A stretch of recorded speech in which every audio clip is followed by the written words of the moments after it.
공황이라는 거는 진짜 일어나면 안 돼요. 상상하는 것 이상으로 너무너무 힘들어요. 공황은 사람의 가장 악한 면까지 볼 수밖에 없어요. 우리 한번 겪어봤잖아요. 얼마나 무서운 건지. 국민들을 슬프게 하고 가장을 내몰기도 하고 죽음으로 몰아넣는 건 국가가 잘못한 거예요. 정말 국가가 잘못한 거예요. 이런 일이 벌어졌을 때 내가 어떻게 해야지 돈을 벌 수 있는지.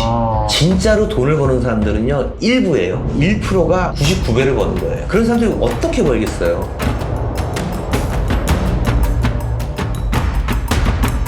이민자들이 막 들어오는 바람에 문제가 발생되는 어떤 그런 문제 때문에 미국 정부에서 너희들 이거 하면 안 돼! 라고 법을 만들었어요. 모르겠어요.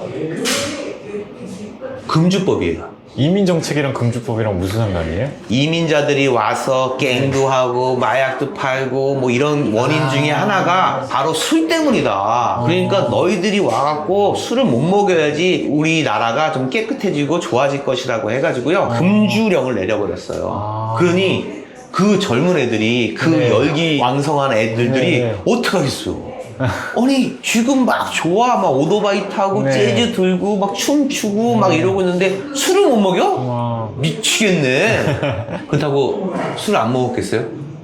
몰래 먹지 않았을까요? 더 먹었어요. 술의 소비량이 금주령을 내리기 전과 후로 통계적인 거는 거기가 나오지가 않아요. 근데 나중에 적발을 하고 막 이럴 때 보면요, 더 많이 먹었어요. 못하게 하니까 더 하고 싶어지는 거예요. 그쵸. 왜? 호황인데. 호황인데. 막 돈이 많은데. 이때쯤에 나온 게 바로 아주 유명한 사람이 나타나요. 누구요? 알 카포네. 알 카포네. 들어봤죠? 네, 뭐 그 갱단 중에 되게 유명한 사람. 갱단동에. 네. 시카고에서 알 카포네 하면은 모르는 사람이 없고 거기 갱인데, 이 알 카포네가 뭘 했겠어요? 아마 이 술 장사를 했나 봐요. 그렇죠. 네. 밀주. 밀주. 그러니까 지하 창고에서 막 술을 만든 거예요. 네네네. 나라에서 팔던 술의 값보다 훨씬 비싸겠죠. 그쵸, 몰래 만드니까. 그럼요. 법을 어기는 건데. 네네. 위험부담. 그러니까 이거를 막 팔면서 돈을 많이 벌었어요.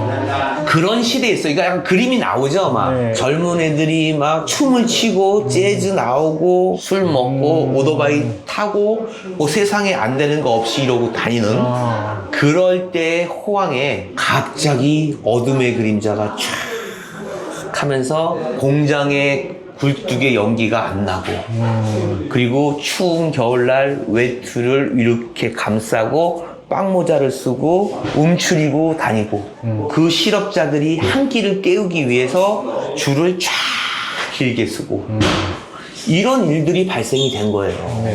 근데 또 얼마나 웃긴지 알아요? 먹을 게 없어서 한 끼를 막 대접을 하잖아요. 막 줄을 서잖아요. 줄 서갖고 이 사람들을 무료로 주는 거예요. 어디서? 시에서? 알 카포네. 알 카포네요? 그럼 사람들이 알 카포네 엄청 좋아했겠는데요? 그쵸. 로빈훗이지, 로빈훗. 자기네들이 밀주를 먹어가지고 이 사람이 부자가 된 개념은 몰라요. 그런데 자기네들이 어렵고 배고플 때 날 도와준 사람을 잊지 못하는 거예요. 그러니까 얼마나 머리가 좋은 거예요, 이 갱이. 알 카포네가. 그렇게 세월을 지나는데 갑자기 구세주가 나타나요. 누구요?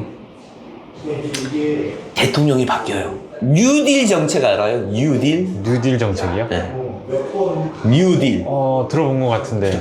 그게 바로 루즈벨트 대통령. 네네네. 후보 다음에 루즈벨트가 돼요. 그러면서 루즈벨트에 대해서 여러 가지 얘기가 나와요. 네. 이 사람은 미국을 살린 사람이에요. 미국 역사상 최초로 4선을 했어요. 4선이요? 예. 4번 대통령을 안 되는 거 아니에요? 네? 안 그때 되는- 당시엔 됐어요. 그래요? 네. 4선 대통령 루즈벨트. 이 사람이 딱 나와가지고 되게 큰 명언을 해요. 지금 당신들이 가장 두려워할 것은 두려움 그 자체다. 취임 연설에. 우리는 뭐든지 할 수 있어. 우리를 할 수 없게 만드는 게 당신들이 갖고 있는 두려움이라는 거예요. 그 일로 어마어마한 계획을 잡아요. 그게 바로 뉴딜 정책이에요. 그뿐만 아니라 독재였어요. 루즈벨트가 독재였다고요?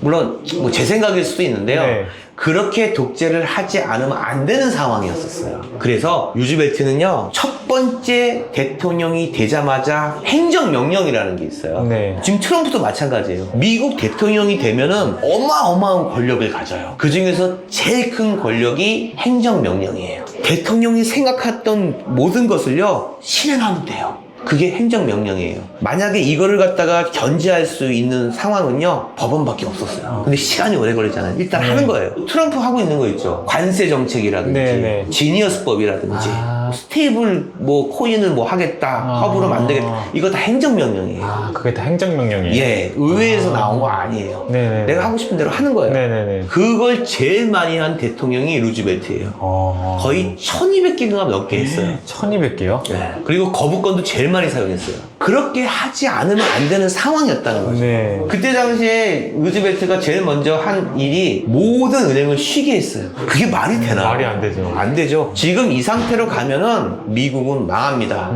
그러니까 스스로 쓸 수 있게끔 자숙 기간을 가져라는 거예요. 네. 그리고 나서 뭐 발전소, 철도, 선박, 항만 막 이런 것들 갖다가 막 만들면서 뭐를 창출했겠어요? 일자리? 그렇지. 네네. 일자리를 준 거예요. 네네. 일자리를 줘서 이 사람들이 일을 하게끔 만들고 월급을 주면서 이 월급으로 소비를 일으키는 거죠. 공황의 가장 큰 원인은 소비가 안 되는 거예요. 기업에서는 물건을 다 만들어 놨단 말이에요. 네네. 근데 이걸 사는 사람이 없는 거예요. 네네. 사야 될 거 아니에요. 네. 근데 국민들은 대출금도 못 갖고 있는데 너무 힘든데 내가 지금 뭘 사? 그쵸. 그러니까 월급을 줘야죠. 고용을 시켜줘야죠. 그러니까 뭐 나무 심기 엄청나게 심했어요. 지금 미국에 있는 국립공원들 네. 그때 당시에 거의 심은 나무들이에요. 놀지 마세요. 나오세요. 야, 가면 몇 달러 준대. 나와. 그러면 오면 다 줬어요. 이렇게. 네. 그래서 소비를 진출시키고. 그리고 한 게 뭐냐면은 이거 아시는 분들이 별로 없을 거예요. 어떤 거요? 미국에 돈이 어디 있어요? 그쵸. 경제 위기가 온 상황이었는데. 근데 돈을 찍어내야 되거든요. 네. 근데 근본이제였단 말이에요. 그럼 어떻게 해요? 도저히 금 있는 걸로 맞춰서 달러를 만들려면은 돈을 줄 수가 없는 거예요. 네네네. 폐지! 근본이 이제 폐지요? 폐지해버렸어요. 루즈벨트 대통령. 루즈벨트 대통령. 돈 찍었어요. 아, 근데 어느 정도까지야 이게? 네. 더 찍으면 큰일 나. 음. 인플레이션 때문에. 네. 좋은 방법이 없을까? 있네? 행정명령. 거기서 뭐가 나오는 줄 알아요? 이거 아시는 분들 진짜 없는데 네. 행정명령 61025. 61025.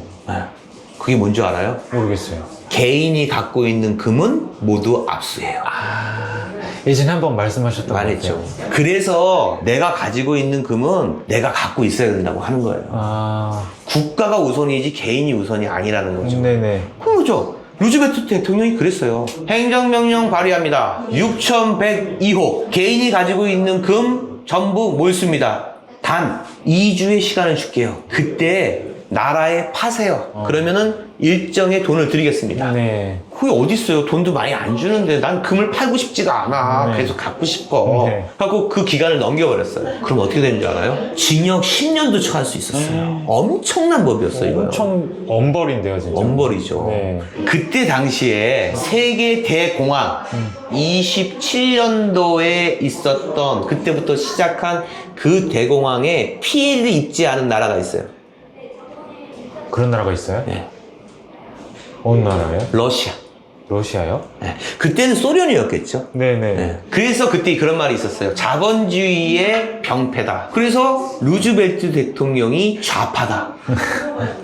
왜냐면 이렇게 강제로 하는 이런 모델은 공산주의 국가에서 할 수 있는 네. 거예요. 이 시민들이 처음엔 불평만이 어마하게 많았죠. 재분배하는 듯한 느낌이죠. 부의 재분배. 그렇죠. 근데 거기서 금이 누가 많이 갖고 있겠어요. 부자들이 많이 갖고 있죠. 그렇죠. 그걸 뺏는 건데.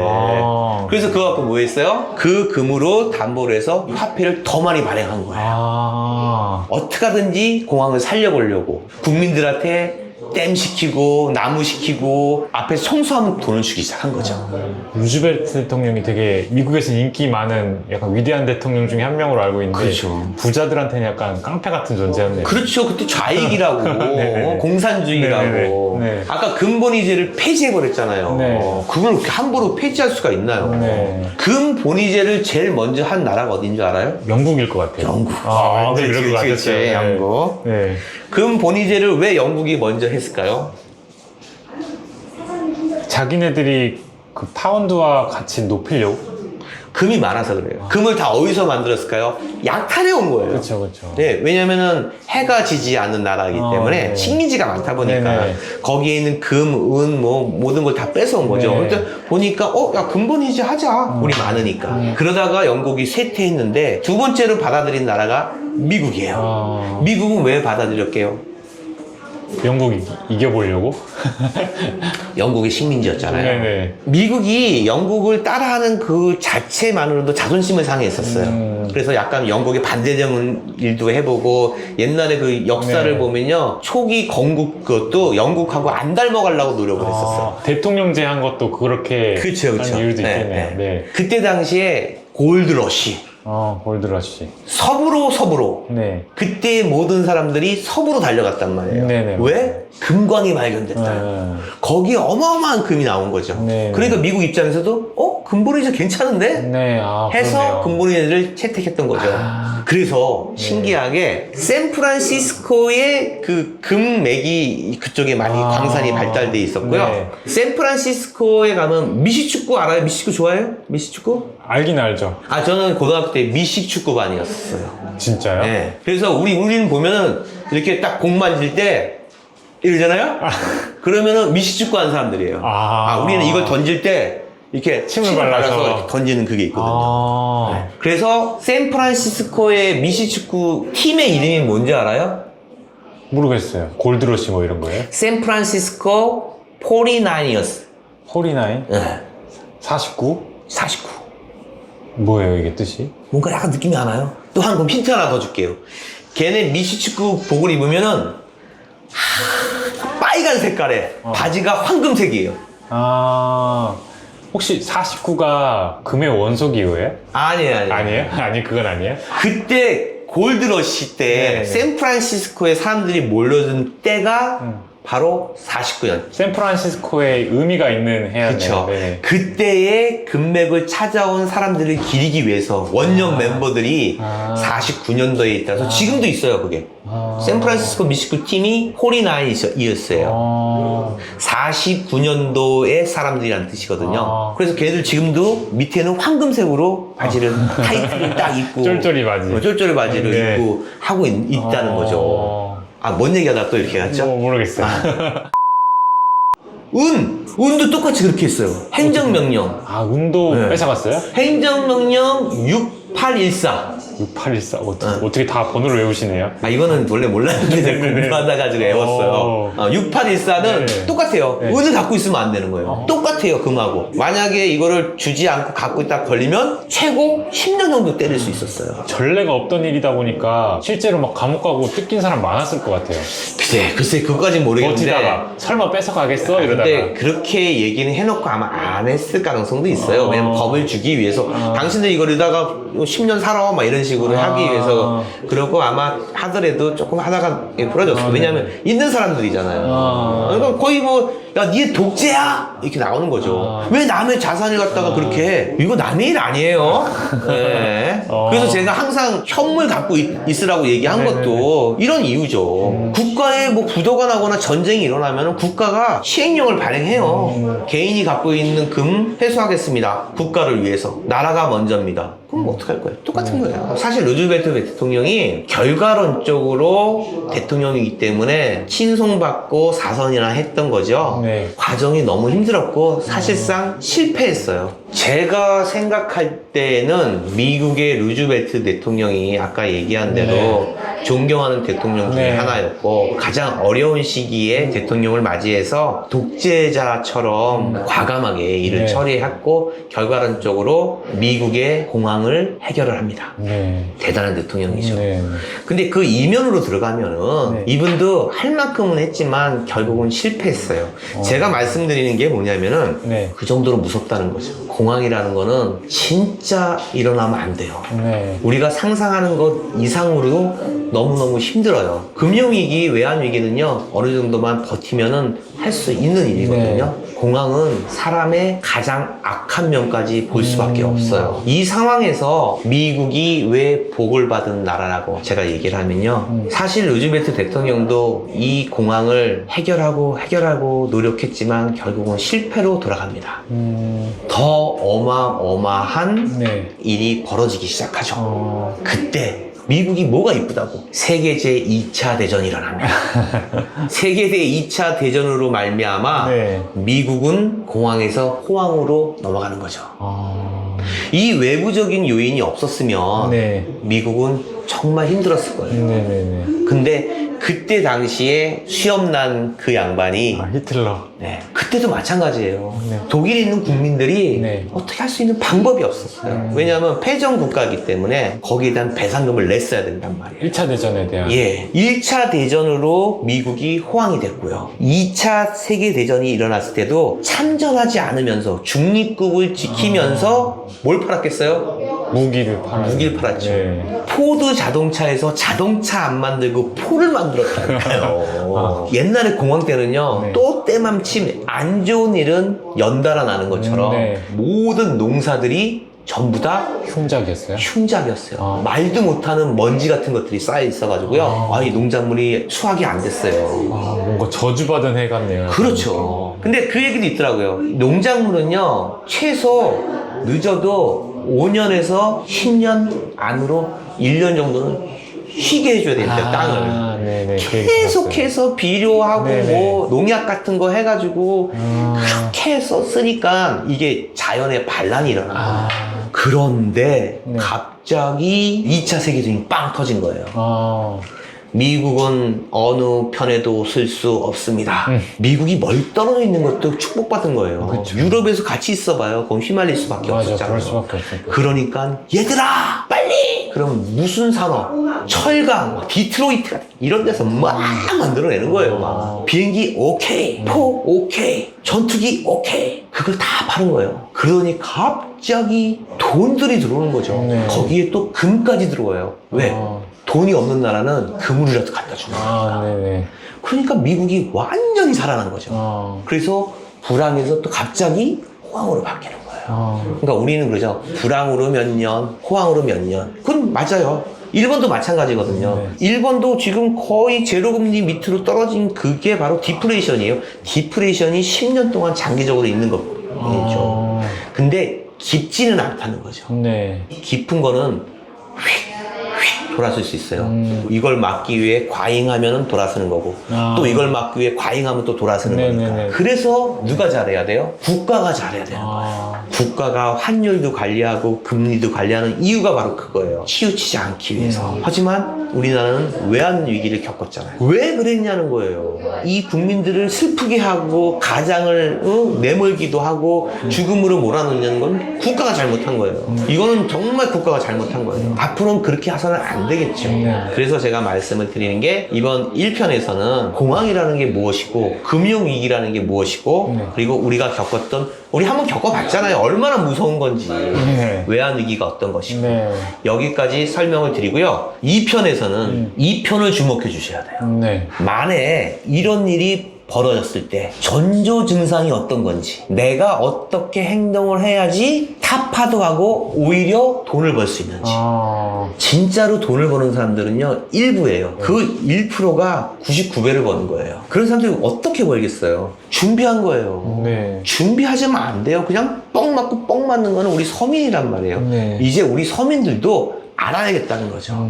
그래서 어떻게 해야지 이런 전조 증상을 내가 알 수 있고 만약에 공황이 정말로 발생이 됐다고 네. 하면은 내가 어떤 준비를 했을 때 불황이고 어렵고 공황이고 돈을 벌 수 있는지. 남보다 한 발짝 앞서 나가기 위한 방법이네요. 정말 돈 많이 버는 사람들은요 위기 때 벌어요. 위기 때 정말 많이 벌어요. 네. 이런 사람들이 위기 때 어떻게 버는지 우리도 알고 싶잖아요. 네네. 그 얘기를 제가 해드린 겁니다. 기대됩니다. 예, 2부를 기대하십시오. 알겠습니다. 감사합니다.